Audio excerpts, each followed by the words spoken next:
My dear children, let's continue the practice set 2.6 of our algebra. In the orchard of Sri Madhusudan, the number of orange trees in each row is 5 more than the number of trees in each column. Shri Madhusudan नाम का व्यक्ति के पास एक orchard है. Orchard means fruit garden.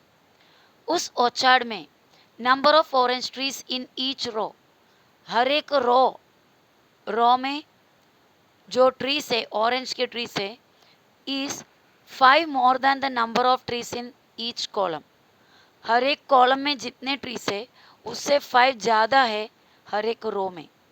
Again, number of orange trees in each row, हर एक row पर जितने ऑरेंज ट्रीज है उसका नंबर इज 5 मोर, वो 5 ज़्यादा है किससे? The number of trees in each column. हर एक कॉलम में जितने ट्री है उससे 5 ज़्यादा है. अभी वो एक्सप्लेन करने के लिए मैंने यहाँ पर छोटा सा एक एग्जाम्पल दिया है. चलो, ये सब मधुसूदन का जो ऑर्चर्ड है उसके ऑरेंज ट्री से समझ जाइए. तो यहाँ पर मैं कुछ और कंडीशन बता रही हूँ. देखो, ये सब रो है. Row number 1, this is row number 2, row number 3. यहाँ पर कितने रोस हो गए? 3 रो. और कॉलम्स ये है: first column, second column, third column, fourth column, fifth column, six column, seventh column, 8 column.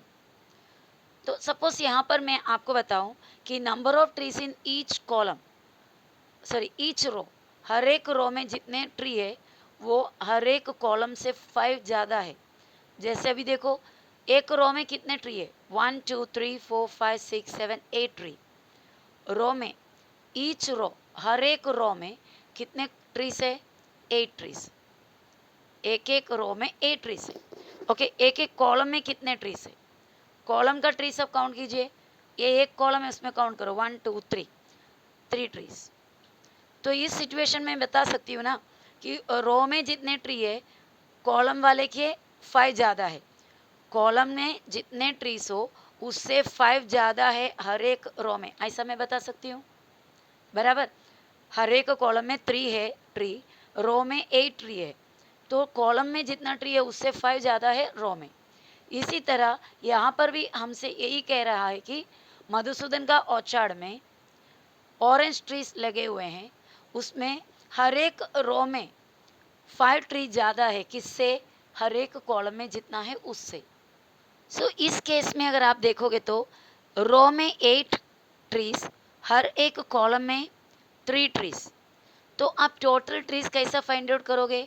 Number of trees in each row multiplied by number of trees in each column. 8 trees 24 trees होंगे all together. Total कितने trees होंगे? 24 trees, क्योंकि हमने ये दोनों multiply किया. रो में जितने ट्री है और कॉलम में जितने ट्री है दोनों को इंटू करो. 8 3 24. Let's confirm it, verify it. 1 2 3 4 5 6 7 8 9 10 11 12 13 14 15 16 17 18 19 20 21 22 23 24. बराबर है. तो number of trees in each row multiplied by number of trees in each column will give us the answer of total number of trees in the orchard. Okay, so now let's compare this small example, this easy example with our original sum. So यहाँ पर भी इसी तरह बता रहा है कि हर एक रो में 5 ट्रीज ज़्यादा है एक एक कॉलम के हिसाब से. कॉलम में जितना है उससे 5 ज़्यादा है. चलो, let's continue. The total number of orange trees in the orchard is 150. ये ऑर्चार्ड में जो total number of orange trees है कितने हैं? Total 150. Just now I told you, ये टोटल मिलने के लिए हमें क्या करना होता है? रो में जितना ट्री है मल्टीप्लाइड बाय कॉलम में जितना ट्री है वो मिलेगा तो 150 हो जाएगा, टोटल ट्रीज हो जाएगा. Find the number of trees in each row. तो इसमें से हमें अभी क्या फाइंड आउट करनी है? हर एक रो में जितने ट्री है उसका काउंट फाइंड आउट करो. एंड ईच कॉलम, हर एक कॉलम में जितने ट्री है वो भी फाइंड आउट करो with the help of the following flow chart. दिया हुआ फ्लो चार्ट की मदद से. So what kind of flow chart is given? Let us see. This is the flow chart given in the text book. देखिए flow chart में actually हमें clue दिया हुआ है किस किस तरह करना है। पहले हम number of trees in each column को क्या मानना है, एक्स। अगर वो मानेंगे तो number of trees in each row हमें मिल जाएगा। कॉलम में जितने ट्री है उसको एक्स माना, तो रो में जितना ट्री है उसको कुछ आइडिया से हमें मिल जाएगा। एक्चुअली क्या मिलेगा, एक्स से 5 ज़्यादा, ये एक्स है, हर एक कॉलम में एक्स ट्री है। ऐसा है तो रो में कितना होगा, इस वाले से 5 ज़्यादा, यानी एक्स से 5 ज़्यादा। टोटल नंबर ऑफ ट्रीज क्या होगा, number of trees in column upon multiplied by number of trees in row. इन दोनों को मल्टीप्लाई करोगे आपका टोटल नंबर ऑफ ट्रीज हो जाएगा।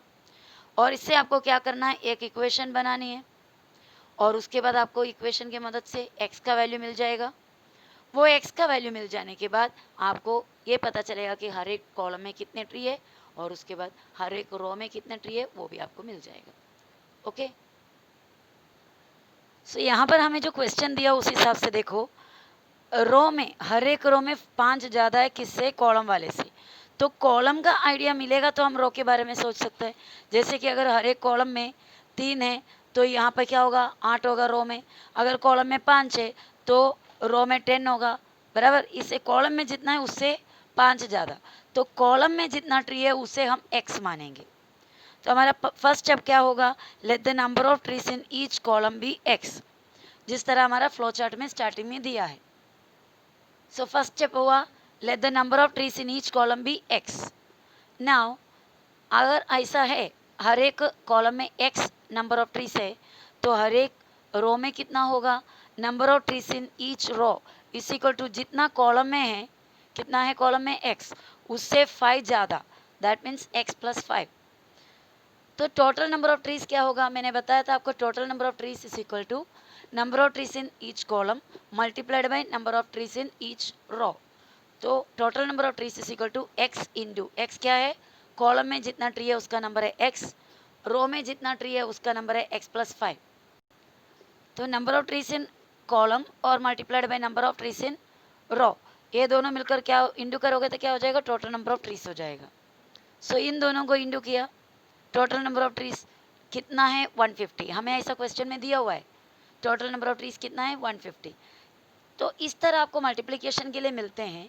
तो आप ये मल्टीप्लिकेशन को कैसे करेंगे, अगर आपको इस तरह मल्टीप्लाई करने के लिए दिया हुआ है तो आप कैसा करोगे, इस x के साथ ये पहले वाला और वापस ये x के साथ ये वाला, इस तरह आपका मल्टीप्लिकेशन होगा। ओके, तो x इंटू एक्स हो गया x square, x into x square, बीच में प्लस साइन, x इंटू 5 होगा 5x, x इंटू 5 है 5x, तो हमें मिला एक्स स्क्वायर प्लस 5x। सो इसलिए इस तरह x into x square plus x into 5 5x is equal to 150। X square plus 5x is equal to 150 में राइट साइड का 150 को इक्वल के लेफ्ट साइड में ले गया, तो हमें मिला x square plus 5x minus 150, क्योंकि लेफ्ट राइट साइड में से प्लस 150 लेफ्ट में आओगे, साइड बदलोगे तो साइन चेंज हो जाएगा, minus 150 which is equal to 0। So here we are getting a quadratic equation, यहाँ पर हमें एक क्वाड्रेटिक इक्वेशन मिला। Now we have to solve this quadratic equation.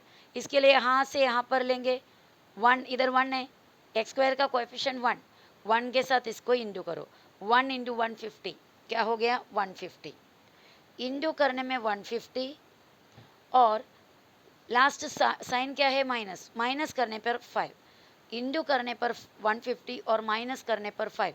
ऐसा कोई भी दो नंबर्स आपको ढूंढना है, कोई तो दो नंबर्स है जिनको इंटू करने पे 150 मिल रहा है और जिनको प्लस करने पर सॉरी माइनस करने पर क्या मिल रहा है 5। तो आप उसको सर्च करोगे तो वी विल गेट 15 एंड 10, 15 और 10 इंटू करोगे तो 150 है और 15 में से 10 माइनस करोगे तो 5 है। सो रिक्वायर्ड नंबर्स क्या क्या है 15 और 150 सॉरी 10, क्योंकि इन दोनों को इंटू करके 150 और माइनस करने पर 5 मिलता है। तो ये एक्स स्क्वायर फर्स्ट टर्म को वैसे ही लिखना है, उसके बाद का साइन भी वैसे ही होगा, और उसके बाद ये 5x जो मिडिल टर्म है उसके बदले ये 15 और ये 10, एक जगह में 15x दूसरे जगह 10x, इस तरह लिखोगे 5x के बदले में। फर्स्ट टर्म में चेंज नहीं, लास्ट टर्म में चेंज नहीं। फर्स्ट टर्म के बाद का साइन में कोई चेंज नहीं है, लास्ट टर्म के पहले का साइन में भी कोई चेंज नहीं. Only the middle term can be changed. Middle term change हो सकता है, दैट टू जो दे दोनों नंबर मिला वो नंबर्स उधर डालेंगे. That means instead of 5x will write 15x and 10x. ये दोनों लिखेंगे. तो इसमें से पहला बड़ा वाला लिखेंगे यानी 15. तो एक्स स्क्वायर प्लस 15x, और यहाँ पर 10x के लिए हमारे पास साइन नहीं है तो हमें साइन बनाना पड़ेगा. Positive negative negative, positive into negative negative. तो इस तरह इन दोनों साइन को मल्टीप्लाई करके यहाँ पर साइन आया माइनस, और वो माइनस होने के बाद यहाँ पे से छोटा नंबर दैट इज 10x. इतना हुआ. अभी लास्ट टर्म को as it is you write. तो इस तरह हमारे पास जो ऑलरेडी 1 2 3 टर्म्स था, उन 3 टर्म्स को हमने 1 2 3 4 टर्म्स में किया, और उसमें से स्टार्टिंग का 2 टर्म का एक जोड़ी और लास्ट का 2 टर्म का एक जोड़ी, बीच में ये माइनस साइन. इसमें से जो कॉमन है वो अभी निकालेंगे. यहाँ पर एक्स स्क्वायर है और 15x है, यहाँ पर 2x है, यहाँ पर 1x है. तो इनमें से कम वाला हम बाहर कॉमन निकालेंगे. दैट मीन्स 1x बाहर. इसका मतलब होता है कि इस x में से भी एक बाहर है, ये वाला टर्म से भी 1x बाहर है. x निकल जाने के बाद एक्स स्क्वायर में 1x बचा, that will write inside the bracket. और ये प्लस साइन. 15x में से x बाहर जाने के बाद 15 अंदर बचेगा. ब्रैकेट क्लोज किया. ये माइनस साइन यहाँ पर, और नेक्स्ट ब्रैकेट जो आगे वाले आने वाले हैं उस ब्रैकेट में भी हमें सेम टर्म मिलने वाला है. दैट मीन्स x अंदर होना चाहिए. x को अगर ब्रैकेट के अंदर रहना है तो 10x में से किसको बाहर आना होगा? x अंदर. तो बाहर किसको आना होगा? 10 को बाहर आना होगा. तो वैसे 10 बाहर आया तो x अंदर बचा. और उसके बाद को आपको कुछ ज़्यादा टेंशन लेने की ज़रूरत नहीं, यही सेम यहाँ पर लिख सकते हो. अदरवाइज 10 बाहर आया तो x यहाँ पर बचा है, माइनस माइनस प्लस कीजिए, और 150 में से 10 को डिवाइड करके निकालोगे तो 15. Otherwise you can write the same bracket inside here is equal to 0. तो ब्रैकेट के अंदर आपको दोनों सेम चीज़ मिला है तो उसको एक बार लिखिए, इनटू ब्रैकेट के बाहर x माइनस 10 उसको दूसरे एक ब्रैकेट में इसके पास लिखिए. सो इसको पढ़ेंगे हम x plus 15 into x minus 10 equal 0. दो टर्म इंटू करने पे 0 है, तो इसका मतलब ये एक तो पहला वाला टर्म 0 होगा या फिर सेकेंड वाला टर्म 0 होगा. इसका मतलब है x प्लस 15 0 हो सकता है, अदरवाइज x माइनस 10 इज 0. तो x प्लस 15 को 0 समझकर आगे हम बढ़ेंगे सम. तो x is equal two plus 15 right side में जाते माइनस 15, और x को यहाँ रखा माइनस 10 राइट साइड में जाते प्लस 10. तो हमें x का दो वैल्यूज़ मिला, एक माइनस 15 और एक 10. लेकिन x क्या चीज़ था? x मतलब नंबर ऑफ ट्रीज, बराबर है. Number of trees in each column को हमने x माने थे. तो नंबर ऑफ ट्रीज कभी नेगेटिव में हम बोलते हैं नहीं. कोई भी चीज़ का नंबर, कितना बुक्स है, कितना पेन है, कितना ट्री है, सब कुछ हम पॉजिटिव में बताते हैं, कभी नेगेटिव में नहीं. So will write here, but the number of trees can not be negative. Number of trees कभी नेगेटिव हो नहीं सकता, इसीलिए x का वैल्यू जो माइनस 15 है एक्सेप्ट नहीं कर सकता. x is equal to minus 15 is not acceptable. So which value is acceptable? Only 10. X is equal to 10 is acceptable. Now final answer, number of trees in each column कितना है? 10, क्योंकि x था वो. और number of trees in each row क्या होगा? इससे 5 ज़्यादा, 50. Okay, so since we have been given a flow chart, you have to write the flow chart also again. You have to draw the flow chart and write the answers of the questions given in the flow chart. So let's go through the flow chart again now. तो हमारा flow chart यहाँ पर दिया हुआ देखो. Number of trees in each column is x, ये तो assume करके दिया. तो ऐसा है तो फिर number of trees in each row क्या होगा? x से 5 ज़्यादा, x plus 5. Total number of trees के लिए क्या करना पड़ेगा? कॉलम वाला ट्री और रो वाला ट्री को इंटू करने का. That means x into X plus 5. अभी इक्वेशन बनाने का हमको. इक्वेशन कैसा बनाएंगे? x into X plus 5 is equal to कितना था? 150.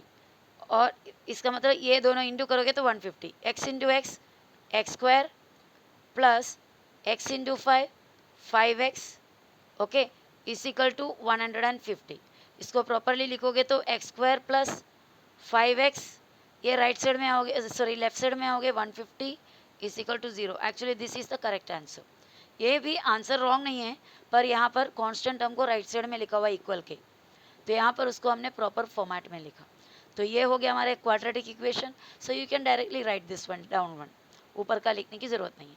अभी इसमें से हमें x का वैल्यू क्या मिला, इसका वैल्यू हमें मिला 10. x का वैल्यू हो गया 10. ट्रीज इन ईच कॉलम मतलब x वाले ये x है ना, कॉलम में जितना ट्री है कितना है x है, तो ईच कॉलम में कितना 10 ट्रीज है. और ट्रीज इन ईच रो में कितना है, कॉलम में जितना है उससे 5 ज़्यादा, दैट मीन्स 10 से 5 ज़्यादा, दैट मीन्स इट इज़ 15. तो इस तरह हमारा फ्लो चार्ट भी कंप्लीट हो गया.